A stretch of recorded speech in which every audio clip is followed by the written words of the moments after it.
Books predicting the future are nothing new. I personally find them very enjoyable to read, to find out what the book got right and what the book got wrong, and what the author thought the world would look like decades after the book was written. One of these books in particular I've wanted to make a video on for a long time is a book called The Next 100 Years, a Forecast of the 21st Century by George Friedman. The main reason I've been interested in this book in particular is that I read it when it came out in 2009. There was a public library across the middle school I was going to at the time, and in the new book section I saw this book and I got curious and I read it. Now it's been over a decade since this book came out, and I think it'll be interesting to see how right or wrong Friedman was, and if his predictions past 2020 seem more or less likely, or crazy. Obviously, Friedman is aware that this isn't some sort of prophecy and that he could easily be wrong, but he based his predictions off of trends at the time, including ones he believed others would ignore. But I also think it's important to note that Friedman spends a good portion of the book discussing what he believes is the geopolitical strategies of the United States and why the US is a superpower. These things are interesting for sure, but I don't want to focus on that so much as his predictions. But by all means, if you're interested, you can still find this book and read it yourself. To sum it up, the US is a superpower because of its geostrategic location and its control of the oceans militarily and economically. Therefore, Friedman believes it's in the US's best interest to make sure that they A. keep geostrategic domination of the Americas, B. keep their domination of the oceans, and C. prevent a new Afro-Eurasian superpower of any kind. Makes sense, right?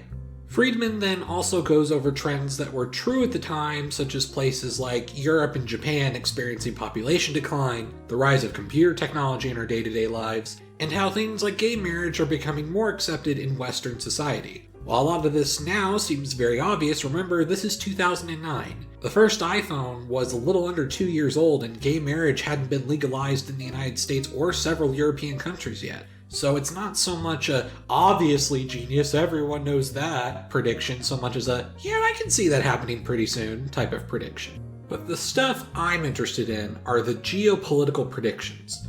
Does he predict any wars, border changes, political alliances, or anything like that? Oh yes, he does. He does throughout the entire 21st century. So for this video, I'm going to divide it into chunks of his predictions for roughly up to 2020, and then his predictions for past 2020. As you can probably imagine, predicting the next decade is easier than predicting the next century. So there are definitely some things that Friedman got right, but others he got hilariously wrong. So let's go from region to region. For Russia, Friedman says that Russia will attempt to reassert itself as a power and try to bring back influence or domination over former Soviet territories, citing the recent invasions of Georgia in 2008. He also mentions that while some nations like Belarus may want to lean closer to Russia, a lot of Europe will understandably not like that. NATO will still counter it. He also mentions that dominating Ukraine will be essential to Russia's geopolitical plans and that they will try. Well, that was very much true. Friedman also believes that by 2015, the US would want to avoid confrontation with Russia to where they'd convince NATO to withdraw support of the Baltic countries and Poland, which would in turn cause Poland to establish its own military alliance with other nations of Eastern Europe to defend themselves against an encroaching Russia. Oh my gosh, where to begin? Obviously, that never happened. Poland has certainly asserted itself more recently, but it clearly hasn't been kicked out of NATO and formed its own organization. Regardless, Friedman does assert that by the late 2010s we'd be in a lesser Cold War 2.0 with Russia, which that's true, I suppose. But interestingly, Friedman thinks that a bit after 2020 Russia will collapse in a similar way to the Soviets did in 1991. Well, I guess we'll see, but that's probably not happening. Friedman also mentions that the EU exists, but individual nationalist movements in various countries would still cause rifts to that unity, and also believes that out of economic security, Germany will begin to reassert itself within the EU. I'd say that this prediction is spot on and debatably understated considering Brexit happened. For the Middle East, Friedman believes that the war on terror stuff will die down slowly, at least regarding US involvement, because the Middle East would be so destabilized that there would be no chance of an Islamic State being a threat. Oof, very ironic choice of wording there. Friedman even says it is most likely that by 2020, war against jihadists would not be the overall main focus of the United States like it was in the early 2000s. I would say that despite him not predicting ISIS, that this is technically true, although I can't really say it's over since, we're still there. So clearly Friedman wasn't right here. But interestingly, he also said that while Iran will be an irritant of the United States, the true future power of the Middle East would be Turkey, and that Turkey would begin to reassert its power over the Middle East in light of the destabilization.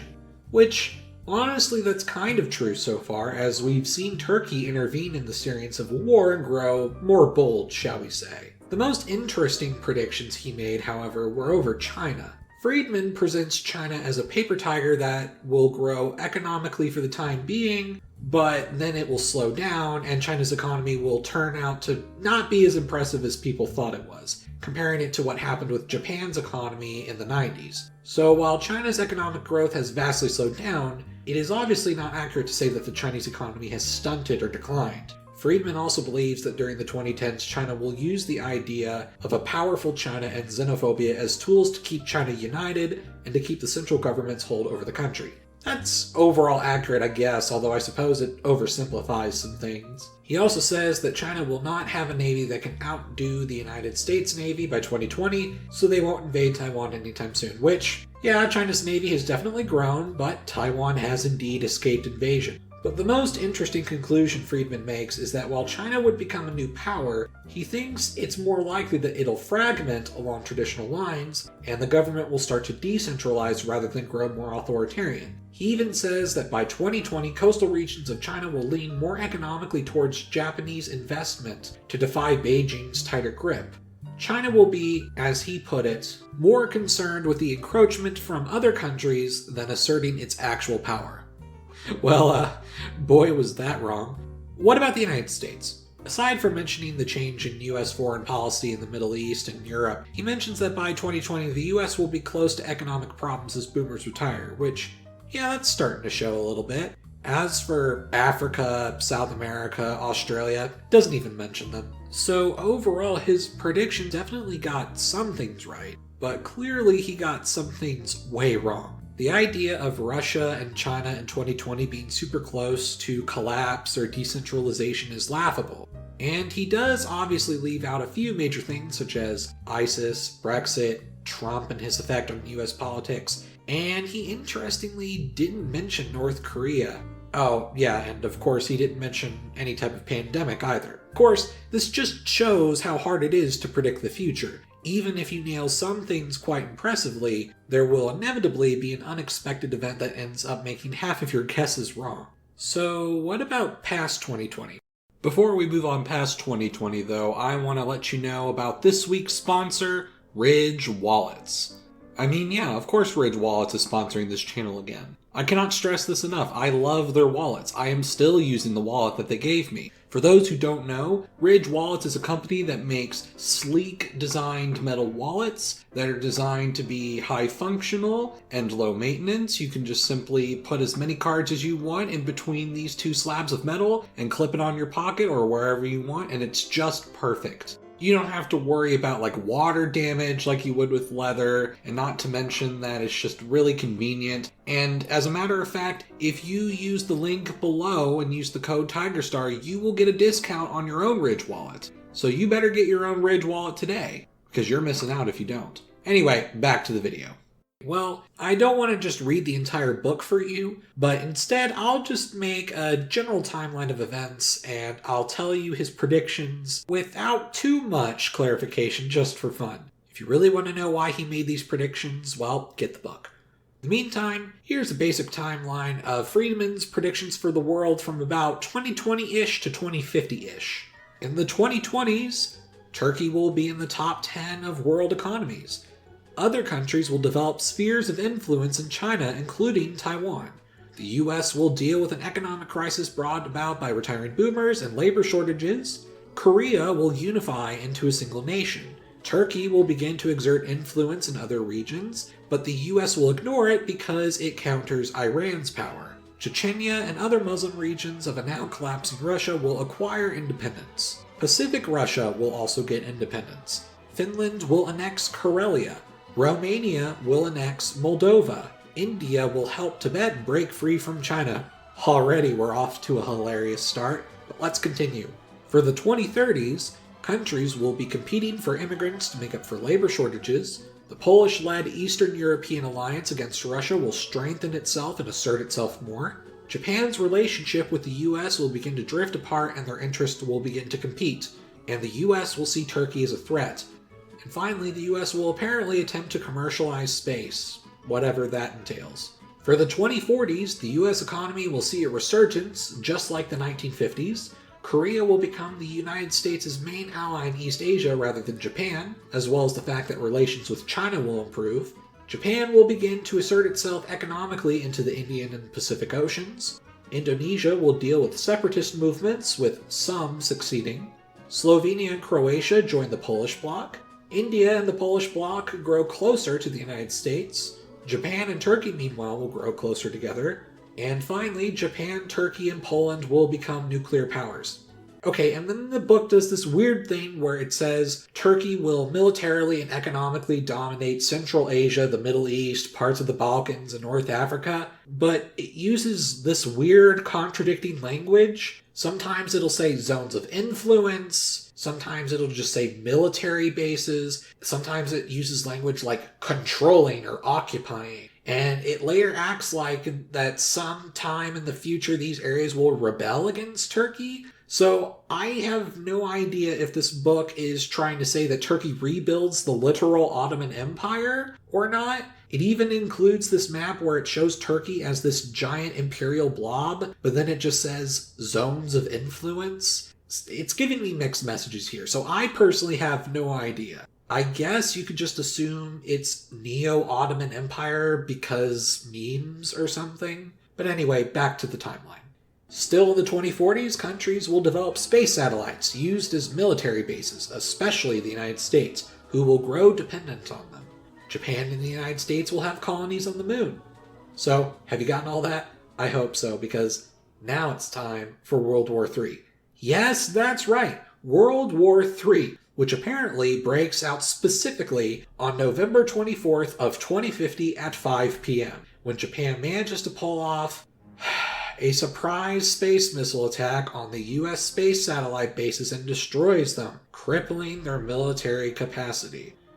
I swear I'm not making this up. He literally predicts that exact date and time and that exact type of attack. Afterwards, Japan will supposedly launch precise missile attacks against US ships and missile bases, purposefully to avoid population centers in hopes of finding a way to negotiate a settlement after crippling the US military. Turkey, having become Japan's ally due to mutual interest, will also launch missile attacks against India, the Polish bloc, and even parts of the eastern United States, apparently. And Turkey will also only attack military bases, which I find this very hard to believe that in a World War III that no civilian targets would be attacked by anyone, but whatever. So World War III begins in 2050. It's a non-nuclear one and a super precisely military one. Just missiles attacking precise military targets. The only ground fighting that he thinks will happen will occur in the Balkans and parts of Poland between robotic infantry of Turkey and the Polish bloc. Also, apparently Germany joins in at some point. I know, it's weird, but